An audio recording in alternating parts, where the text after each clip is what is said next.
umiyak si Tatay Ronnie. Kaaralin niya raw eh.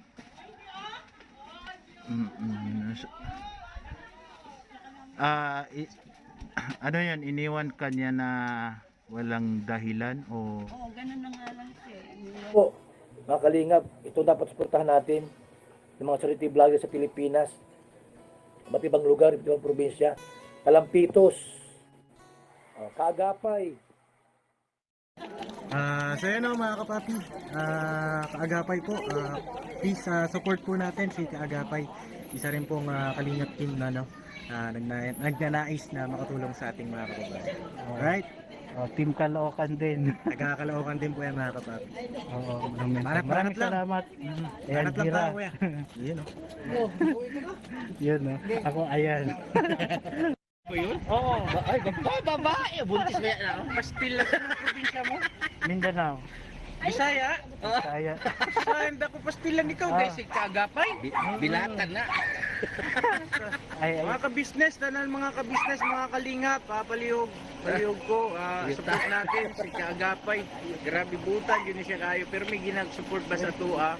So yun, sa mga Tagalog naman, pakisuyo po, supportahan natin si Kaagapay. Diba? Solid din po itong sumusuporta sa atin, grabe, laging nagpo-comment. Ayun, salamat din sa suporta mo. Ayun, balikan naman natin yung ginawa niyang kabutihan sa atin. maraming salamat, ka-business bro. Ayan, kilala. Kaagapay, support natin. Maraming salamat. Ayan, isang mapagpalang hapon, umaga mga kalingap, mga kaagapay. Andito po tayo ngayon sa bahay ng anak ni Nanay Glenda. So tara, pasukin natin. Ayan po si Tatay Tony, ang anak ni Nanay Glenda. Ronnie po, Ronnie. Ay, Ronnie. Na paano po pala yung paa mo, tay? Hindi ko magay. Hindi pa ito diabetes? Ano, tight yata. Arthritis? Ano to? Tumaas yata yung ano mo. Ano to? Kriya mo. Yung kriya. May iniinom ka ba na gamot, tay? Wala na, tapos na. Pero lagi kang umiinom. Ayan. So dito ka nakatira? Kabay ko. Bahay. Wait lang. And tingnan natin yung bahay ni Tatay Ronnie. So bali yung asawa mo, iniwan ka. May anak po ba kayo? Tatlo. Pero nandito din sila. Ano. Dinala ng asawa mo? Mga anak niya po. Kasi Ayan, umiiyak si Tatay Ronnie. Kaaralin niya raw eh.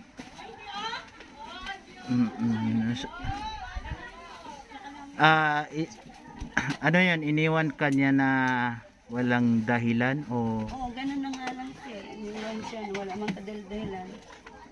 siguro dahil na ano rin niya na wala ding magagawa si tatay. Wala buhay.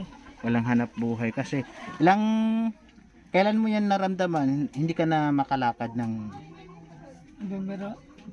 nitong November lang? Grabe, lumubo yung mga paa ni tatay. Pero hindi na to napacheck up mo na?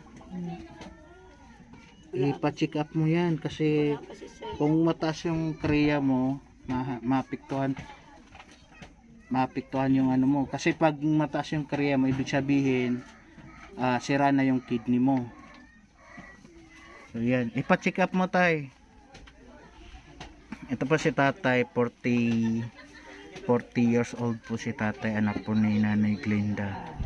So iniwan daw siya ng asawa niya ng walang dahilan. Siguro nga din dahil ito nagkasakit si tatay, naisip niya na baka naging pabigat na lang, no?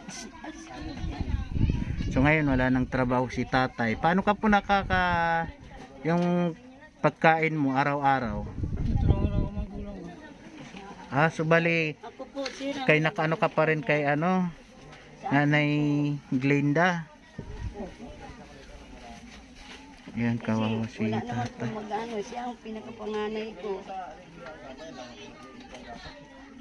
Yan, masasakit yung mga ano dito, no? Yung mga buto-buto mo. Oh, mataas yung ano mo, yung kriya mo. Ibig sabihin, yung kidney mo sira. May sira na. Kasi kapag yung kidney kasi natin, yan yung naglilinis sa ano, mga katawan natin, yung mga kinakain natin. Ngayon, bawal ka nang magkakain ng mga ano yan? Mga malat. Mga atay ng ano, mga lamang loob. Bawal na pala sa Oh, bawal na yan. Tsaka wag ka nang ano, uminom. Hindi po. Baka malakas ka din uminom dati. Dati po. Pero Yan. hindi na siya nainamula nung nandun po siya.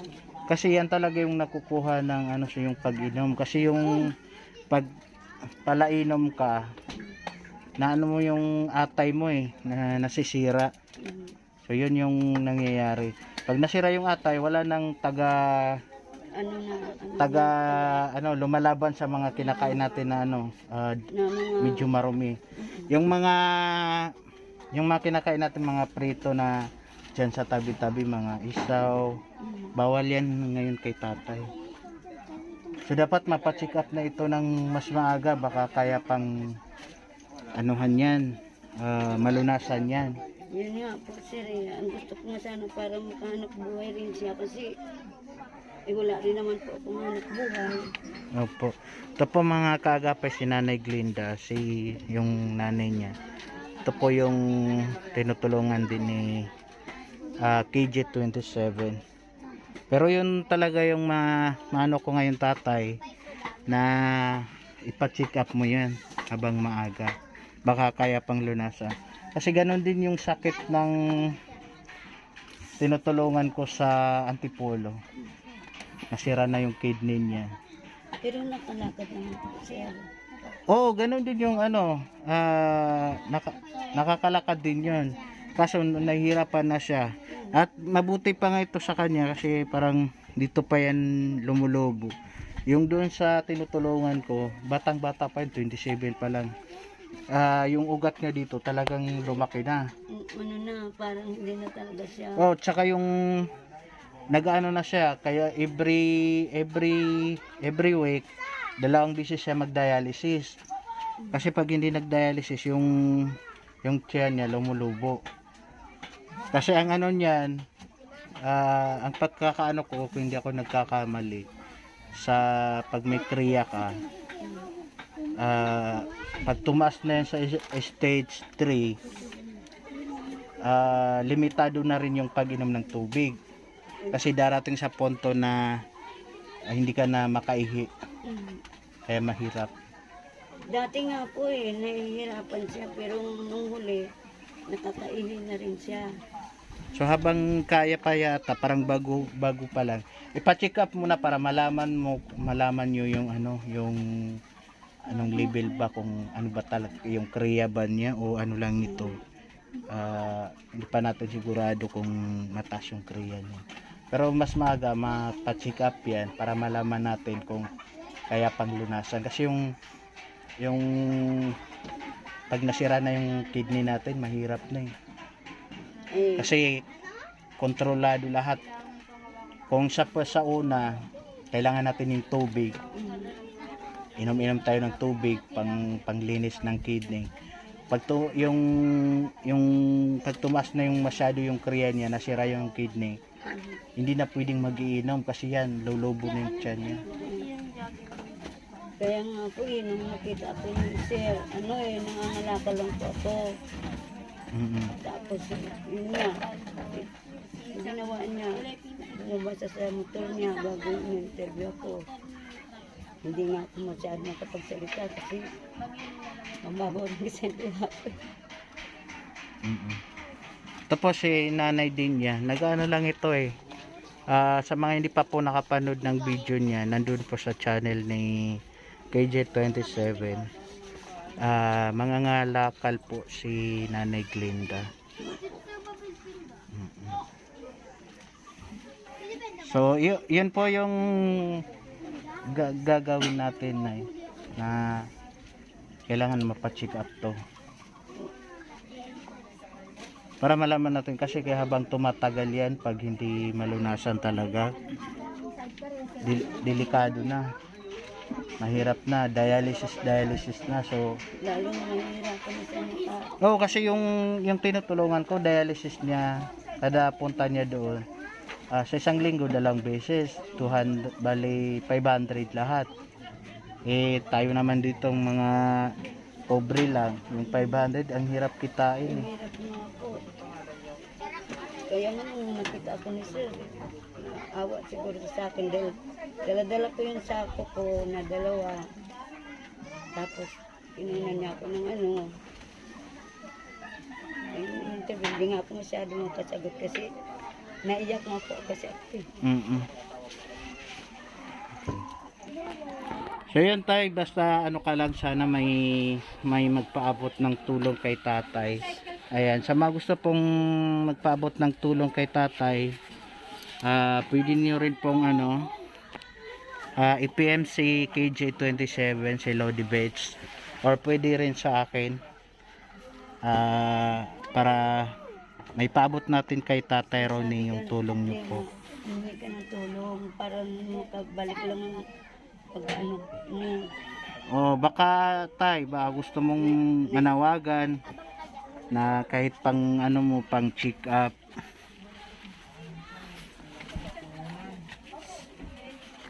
Para may Hindi pa ako magtutulong ma-check up.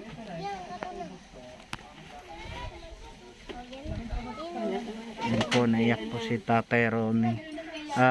Sana po may magpaabot po ng tulong kay Tatay Ronnie. Kasi wala nang Wala na kasi ang pamilya niya. wala na yung pamilya niya. Tapos yung nanay niya isa lang din mangangalakal. So ang mahirap po yung katayuan po nila. So yan po, sa mga gusto pong magpaabot ng tulong kay Tatay Ronnie, yan, pwede niyo po akong i-PM sa aking page na Kaagapay. Pwede rin po sa aking GCash, ilalagay ko na lang po sa screen yung GCash ko. Humingi ka ng tulong kasi gusto mo lang makakalakad. Oo, kailangan talaga, kung matsikap ito, mari ka pang makabawi. Wag mong antay na yan po, na po lumulubot yung mga paa niya. Sir, yung paa niya, ang tinatakutan ko baka biglang umakyat na sa katawan na niya. Hindi ba mahirap din yun? Pag umalan na yung mga paa, yung mga maga niya na yun. Kasi pag lumala talaga yan, Nay, mangyayari pati yung mga ugat dito. Wala na. Mamaya ipakita ko yung kamay ng tinutulungan ko na lalaki. Mataas din yung niya. Yan. Tapos ano pa doon, pati yung mata niya naapektuhan, nabulag, masira. So tayo, ito muna yung may paabot kong pambili mo ng pagkain. Sana makabalik pa ako dito. Kasi bisita lang din ako dito ni KJ. So sana makabalik tayo dito. Kung may magpaabot po ng tulong kahit hindi po ako mapunta dito, ipaabot ko na lang po kay KJ. O yung nag-interview sa akin, sir. Opo, kasi taga Manila ako, Monumento. So wala akong service. So pag may magpaabot po ng tulong, iano ko na lang si KJ, ha. Opo, sir. Para kasi yung sumusuporta din sa akin, sumusuporta din kay KJ. So pag may magpaabot ng tulong, yan ko na lang kay KJ na, ha. So yan tayo, sana may sa atin. Pray na lang tayo sana na may mapacheck up na yung paa mo. Kasi kung hindi ako nagkakamali, na yan yung kidney niya. Sabi niya po kasi dati kasi nahirapan sa umihi Oh, yung ganun nga. Tapos nung huli, sige kasi inom ng tubig, parang bumalik na yung ng ihi niya. So yun kailangan talaga, baka hindi pa yan malala. Kasi pag malala na yan, hindi pwedeng uminom ng tubig kasi lulubo na yung tiyan niya. Kaya nga po, hindi naman, sir, lumalaki ang tiyan niya. O ganyan talaga yan. Yan lang ano kaya nga ako natatakot kasi baka biglang umakyat na sa katawan niya eh. Mahirap na kasi yun eh. Tsaka pag lumalayan masyado lahat yung mga ugat na dyan, lalaki na yan. Kaya na yan, di ba? So, Hindi na yun sana maagapan pa natin yan, Nay. Mapacheck up natin. So yan tay, maraming salamat sa oras pa, Nay. Maraming salamat po. Sana ipag-pray natin na may magpaabot ng tulong kay Tatay Ronnie. So yan, maraming salamat mga kaagapay, mga kalingap.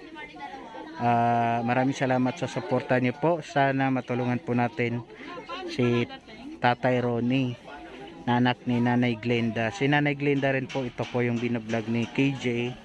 Ayan, sa mga gustong magpaabot din ng tulong sa kanya. Yan, sana po matulungan niyo man lang yung anak ko na makalakad. Kasi wala siyang hanap buhay. Tapos ako lang din naghahanap buhay. Hindi pa ako mangalakad. Wala pa kami magkain. Wala naman magpapagain sa kanya. Kundi ako lang din eh. Kaya nga nung kinausap ko, sir, naiyak talaga ako kasi nakita niya yung dala-dala kong sabon, dalawa. Opo, yun po mga kaagapay, naiyak si Nanay. Ko. Sige Nay, yun, basta mag-pray na lang tayo Nay ha. Kasi ang Diyos, balay mo, ito na yung pagkakataon na matulungan kayo, malay mo, sa pamamagitan ni KJ o sa akin, matulungan po tayo ha. Pag-pray natin, wag kang mawala ng pag-asa Nay. Ayan, maraming salamat po. Hanggang dito na lang muna. Maraming salamat din sa suporta niyo po sa buong Team Kalingap po. Maraming salamat sa suporta sa Kaagapay. Bye bye and God bless po.